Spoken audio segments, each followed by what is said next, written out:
Well, meanwhile, new reporting in the last 36 hours around the contract involving Hitachi South Africa and the boilers made for the power stations at the Medupi and Kusile power stations, and then Chancellor House and the ANC. News 24 reporting it's now seen the documents that appear to confirm that the ANC's investment company, Chancellor House, was getting kickbacks from Hitachi.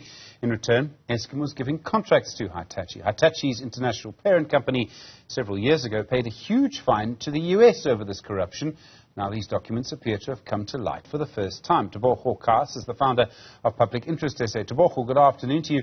What do you believe, from what we know, what do you believe was happening with Hitachi and Eskom and Chancellor House?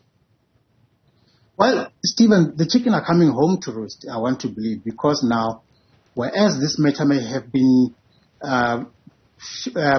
pushed under the carpet over the years, especially after the NPA had been captured, now this will put to the test the National Prosecution Authority's independence and diligence insofar as pursuing a matter that is now at the center of the energy crisis that we face. Lest we forget, the Hitachi Africa or Power Africa has been involved via Chancellor House in the corruption that is alleged to have happened at Eskom, for which Hitachi itself, the parent company, had to pay huge multi-million rands in fines in the US, and yet no consequences had been made to be felt here locally by Hitachi and Chancellor House. So this, was this just simple corruption? Chancellor House was given money, somehow someone ensured that the right contract went to the right person through a state-owned entity. And once you do that, Stephen, remember now, you hold sway over the people who ought to be now monitoring your performance, because they cannot then tell you that what you are providing them is inferior or is of inferior quality, or your performance doesn't accord to what the expectations are, because you then remind them that, by the way, you've pocketed 40, 50, 90, 100 million from the contract, so they better just keep quiet and let you be and do as you please in those places. That is why you find the bill programs with so much technical problems that have been identified over time. It could also be that even the equipment that has been supplied itself, irrespective of the fact that they may be supplied by the OEMs themselves, maybe just be of inferior quality. In fact, as it has emerged that the cooling systems do not comport with what is expected insofar as the heating temperature of the boilers, for example.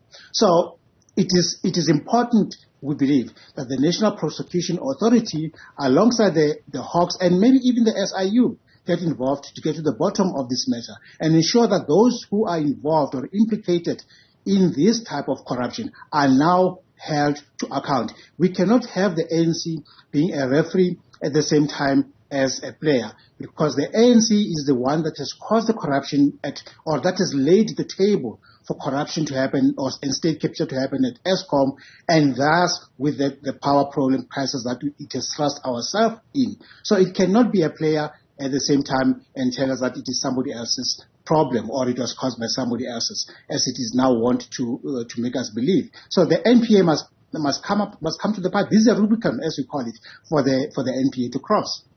We know Kusile and Medupi have failed us. We understand that. Although a big problem with Kusile is a chimney, which I don't think anything to do with Hitachi, because they made boilers. I'd need to check that. So what do you believe needs to happen now? You basically want a proper investigation. This did, Tebogo, happen quite some time ago now. No, the documents are there. There's a saying in Setswana, a criminal charge doesn't prescribe. In other words, it doesn't matter how long ago you have committed the crime, the authorities can and has the responsibility to come after you to account. So it is indeed the time for the NPA. The documentation has been preserved. Certainly, if they ask the U.S. Department of Justice, including the Security Exchange Commission, there will be documents available for them to peruse. And in fact, government would have access to documents locally, including the banking transactions, even going back to whenever this transaction has happened, to the extent that those people are here, to the extent that the ANC is still alive, to the extent that the Chancellor House is still operational, to the extent that individuals that were implicated can still be found, they must come to account for this, Stephen. If you're to commit a crime, even if it's 20, 30, 50 years ago, they can still come after you. We've got rapists who've committed crimes 50 years or so ago who are still facing their comeuppance today. We've got criminals who've committed crimes to the state, insofar as state capital is concerned, who are still around here. They must face their comeuppance. If it means the ANC designed a criminal enterprise that we once wrote, then so it must be designated a criminal enterprise and face the consequences as any other company or NPO would. Otherwise, there wouldn't be compliance with the rule of law when you have one set of rules that applies to the ANC and the other for the rest of the people. Tebogo, you want the ANC to be designated a criminal enterprise? I mean, it's the governing party of South Africa. That's a major claim.